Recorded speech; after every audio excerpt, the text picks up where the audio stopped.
Olá, estamos de volta com os nossos vídeos e hoje para dar a orientação de como realizar o Evangelho no lar, essa prática da qual Jesus deu a abertura, da qual acompanhamos com essa obra maravilhosa, Jesus no Lar, em que Jesus, na casa de Pedro, abre o primeiro culto cristão no lar do planeta Terra.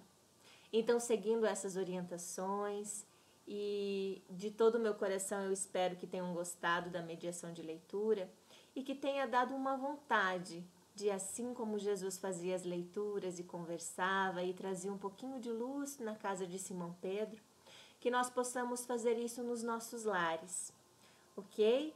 Então eu demorei um pouquinho para postar esse vídeo, porque eu andei olhando o que tinha, né? O que tinha sendo ofertado nas mídias sociais, no YouTube, referente ao Evangelho no Lar. E eu tentei fazer de uma maneira prática e esclarecedora. Espero que todos vocês gostem. E vamos agora falar um pouquinho do que é o Evangelho no Lar, por que é uma prática tão boa e o que não deve ser feito. Ok? Então vamos lá? Antes de qualquer coisa, precisamos ter em mente que ao iniciarmos o Evangelho no Lar, ele é um convite para que Jesus esteja no nosso lar. Porque conforme encontramos em Mateus 18:20, Jesus falou assim: pois onde 2 ou 3 estiverem reunidos em meu nome, ali estou no meio deles. Então, a partir do momento que abrimos uma leitura edificante, em nome de Jesus, pedindo as bênçãos e a proteção dele, aqui no nosso lar ele estará. Então, olha a importância, olha a grandiosidade deste momento. Mas e eu posso fazer sozinha? Né? Eu moro sozinho ou de repente os meus familiares não estão em casa naquele momento? A resposta é clara, sim, porque nunca estamos sozinhos. Todos temos um anjo guardião, então pelo menos nós e o nosso anjo guardião estarão ali presentes. E a partir do momento em que é aberto um escrito divino e é travado um diálogo fraterno de amor, amigos queridos da espiritualidade também estão conosco. Então nunca estamos sozinhos, pelo menos estamos em dois. Então podemos sim fazer a prática do Evangelho no lar em uma pessoa encarnada. Combinado? Tudo certo nesse aspecto? Então agora vamos a como proceder. Tá? O primeiro de tudo é escolher um dia da semana. A semana tem 7 dias. Então vamos marcar, eu consigo fazer este Evangelho no lar toda segunda, ou toda terça, ou toda quarta. Mas que na próxima semana eu possa também fazer nesse mesmo dia. Escolhido o dia, vou ver qual é o melhor horário. Pela manhã, minha manhã é meio atribulada, à tarde não dá, para mim é melhor à noite, ou é melhor logo quando eu acordo. Isso fica a critério de cada um. Mas é importante nós mantermos uma disciplina, porque nesse dia nós estaremos convidando os nossos guias e mentores para estarem conosco, estaremos convidando Jesus para estar conosco. Então é como se fosse uma festa de aniversário. Nós temos o dia e temos também o horário, para que as pessoas saibam que dia chegar, que horário ir, porque nesse momento estaremos esperando por eles, estaremos preparados para isso. Então, escolhe um dia da semana num horário determinado. Por exemplo, toda quarta-feira às 18 horas ou toda segunda-feira às 20 horas. Isso é critério de cada família. Sim. Depois de escolher o dia e o horário, ter em mente que essa reunião não deve ultrapassar meia hora. Então, nós sabemos que durante aquela semana, meia hora da minha semana está reservada para a prática do Evangelho no lar. Sim? Agora, como realizar o Evangelho? Antes de você começar, separar uma água, pode ser um copo de água, ou se tem mais pessoas na família, uma jarra de água. Sim, para que ela seja fluidificada, para que os amigos espirituais possam estar depositando nessas águas o medicamento de alívio, de calmante, males que nós desconhecemos, os quais eles vão poder estar nos auxiliando no momento que nós temos a conexão com eles. Algumas pessoas também colocam garrafinhas individualizadas e tomam durante toda a semana, tá? Mas fica a critério de cada um. Eu prefiro tomar a minha água logo após o evangelho, né? Então eu coloco na quantidade que as pessoas que estão ali possam se servir. Ou então eu prefiro ter essa água para a semana inteira, até a outra semana que vai refluidificar essa água. Então nós sabemos que temos esse benefício a nosso favor, que é a fluidoterapia, a fluidificação da água. Então, o primeiro momento, separou a água, traz os livros, né? Alguns livros de indicados que nós temos é o Evangelho segundo o Espiritismo, o próprio livro Jesus no Lar, alguns livros do Fonte Viva, né? De psicografia de Chico Xavier, pelo nosso querido Emmanuel, alguns de autoria de André Luiz. Temos também Messe de Amor de Joana de Ângeles e por aí vai, né? Livros com mensagens edificantes que nos tragam um diálogo fraterno. Mas eu não tenho nenhum desses livros em casa. Alguns deles encontramos disponíveis na internet, você pode baixar, separar a mensagem.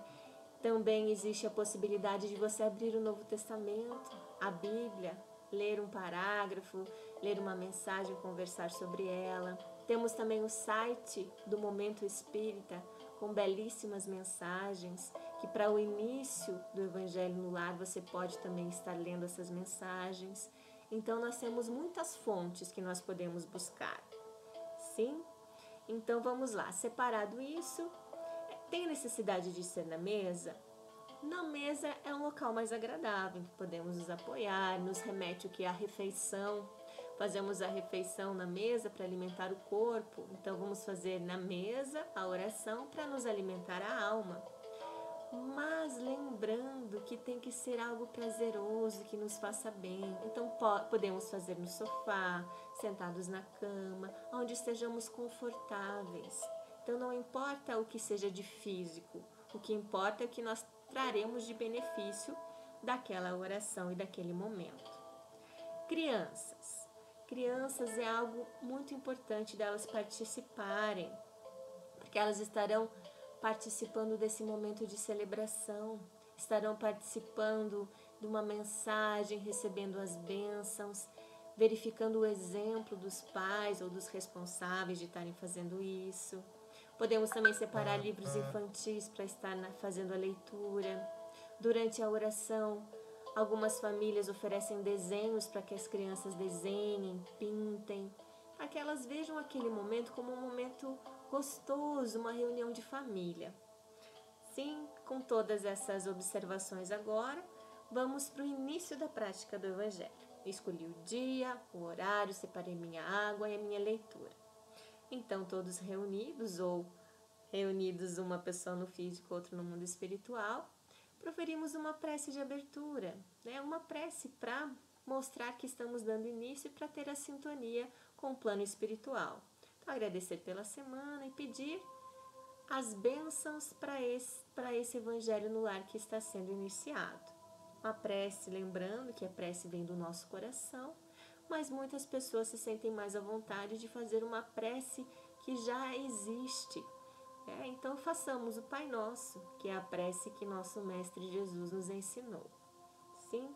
Após essa prece inicial, pega o livro escolhido ou a mensagem escolhida, pode abrir ao acaso e ler o capítulo do qual foi aberto, ou então seguir a sequência. Isso é de acordo com cada um.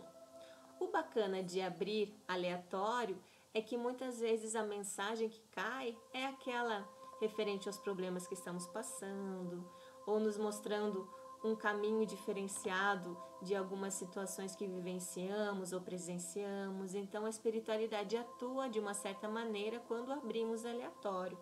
Mas abrir na sequência também é algo muito importante e é a gosto de cada um. Sim? Após essa leitura, fazer um breve comentário, né? Os que estão na casa, o que entendeu da mensagem, o que ela trouxe de significativo, o que calou no meu coração, qual o meu entendimento, observações rápidas.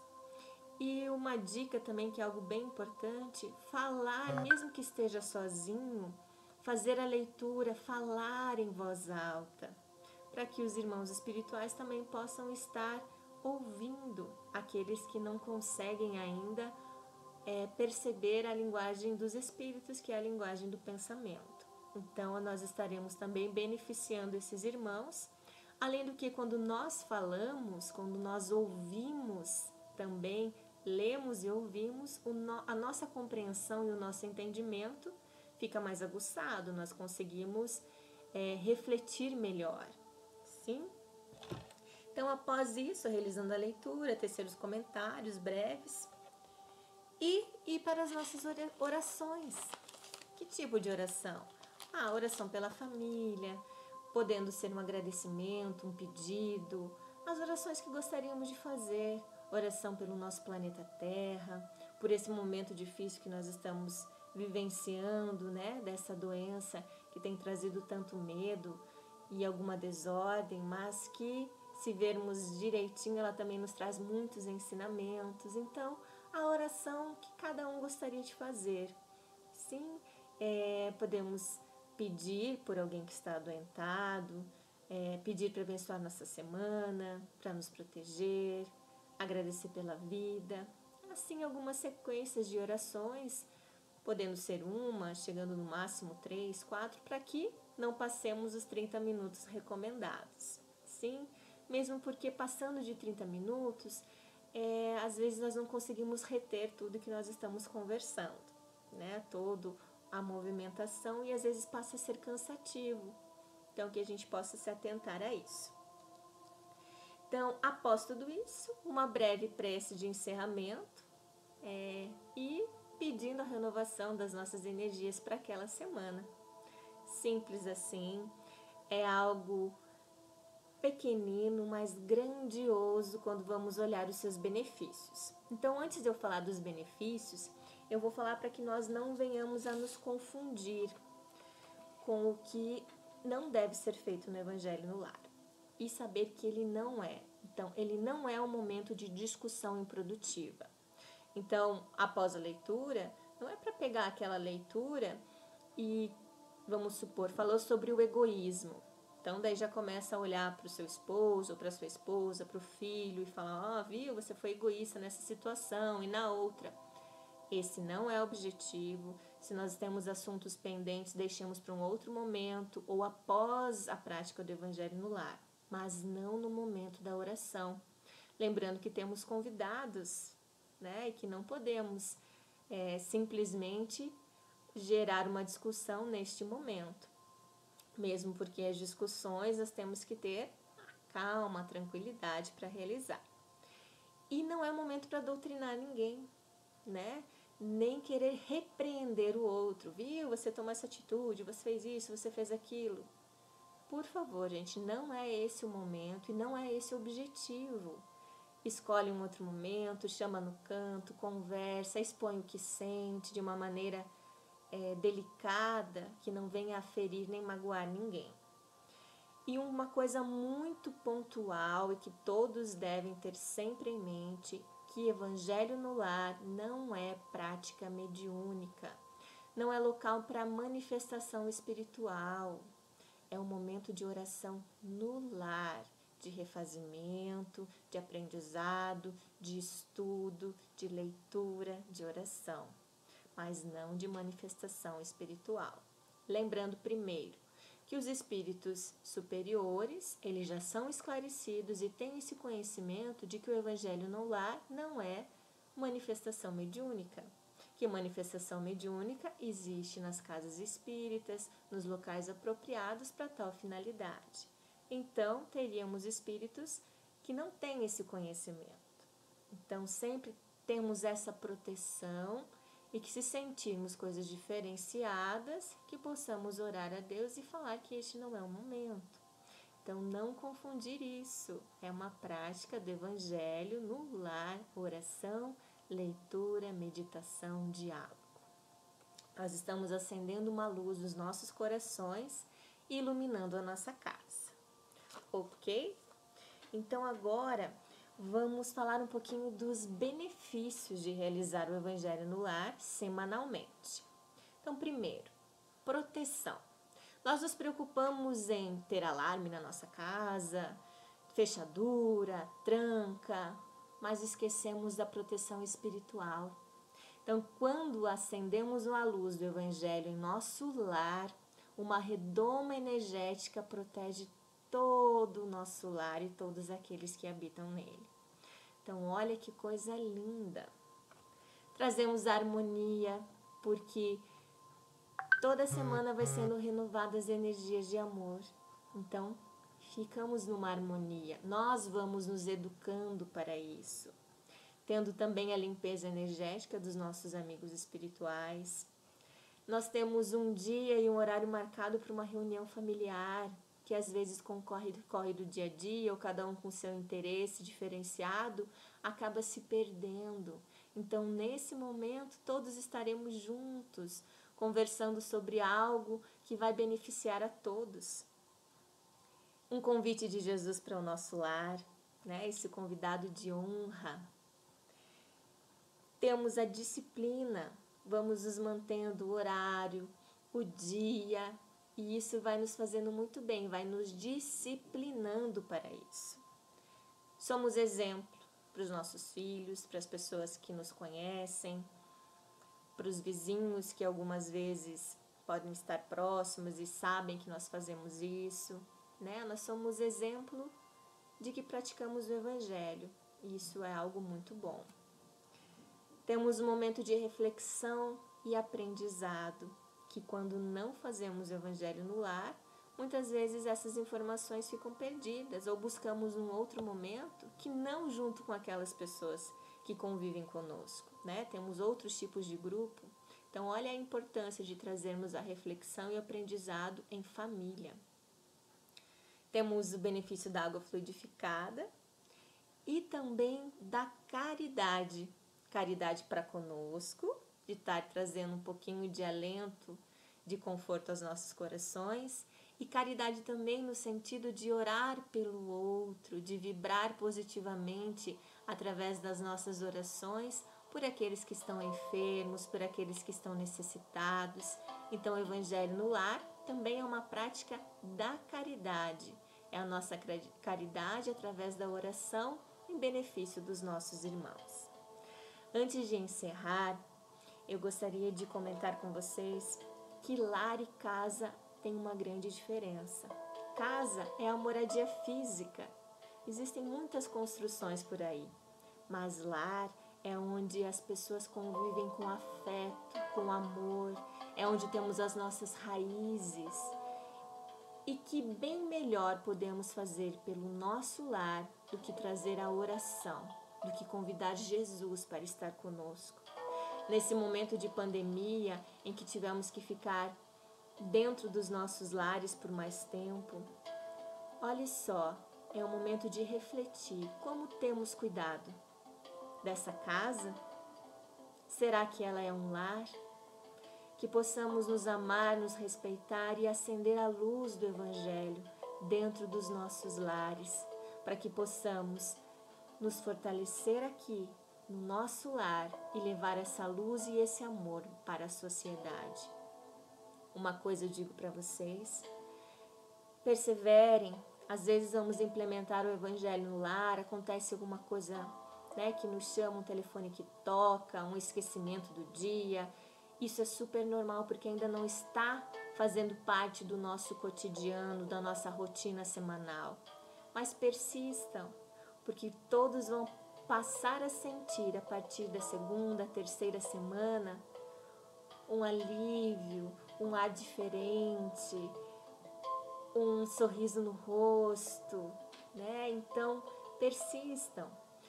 Quando eu ainda era solteira, eu fazia o meu Evangelho no lar sozinha, né? Sozinha entre aspas, eu e meu anjo guardião.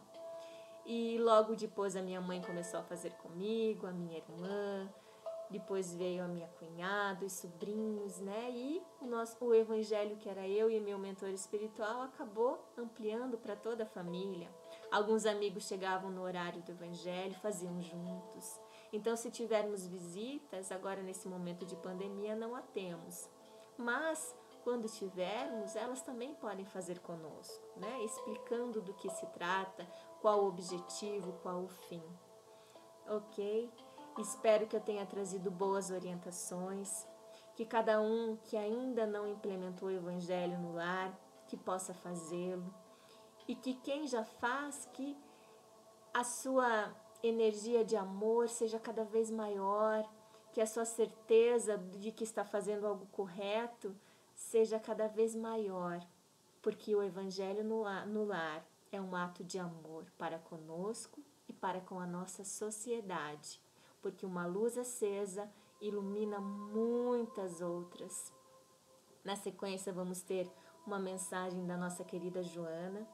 Esperem encerrar a minha fala, que eu vou estar passando algumas imagens com essa mensagem maravilhosa, para que possamos perseverar nesse grandioso e lindo trabalho, que é trazer luz aos nossos lares. Gratidão infinita por estarem comigo até agora. E a leitura do livro Jesus no Lar era todos os dias, né? Agora eu vou mudar um pouquinho o trabalho, vou fazer como se fosse um evangelho no lar, semanalmente. Vou estar postando uma mensagem, uma história que eu tenho estudado para trazer de uma maneira muito bacana para vocês, que são as parábolas de Jesus, à luz da doutrina espírita. Então aguardem que a partir da semana que vem ou da outra, né, eu vou ver que eu estou reunindo alguns materiais, já vamos ter novidades. Um grande beijo. Jesus Contigo, Joana de Ângeles, através da psicografia de Divaldo Franco, do livro As Feste Família, editora Leal. Dedica uma das 7 noites da semana ao culto evangélico no lar, a fim de que Jesus possa pernoitar em tua casa. Prepara a mesa, coloca água pura, abre o evangelho, distende a mensagem da fé, enlaça a família e ora. Jesus virá e visita. Não aguardes que o mundo te leve à certeza do inevitável. Distende de tua casa cristã a luz do evangelho para o mundo atormentado. Quando uma família ora em casa, reunida, toda a rua recebe o benefício da comunhão com o alto. Se alguém, num edifício de apartamentos, alça aos céus a prece da comunhão fraterna em família, todo o edifício se beneficia. Não te afastes da linha direcional do Evangelho entre os teus familiares. Continua orando fiel com aqueles que amas, nas diretrizes do Mestre, e, quando possível, debate os problemas que te afligem à luz clara da mensagem da Boa Nova. Examina as dificuldades que te perturbam ante a inspiração consoladora do Cristo. Demora-te no lar para que o divino hóspede também possa aí se demorar. E quando as luzes se apagarem, a hora do repouso, ora mais uma vez, comungando com ele, a fim de que em casa, mais uma vez, possas ter Jesus contigo.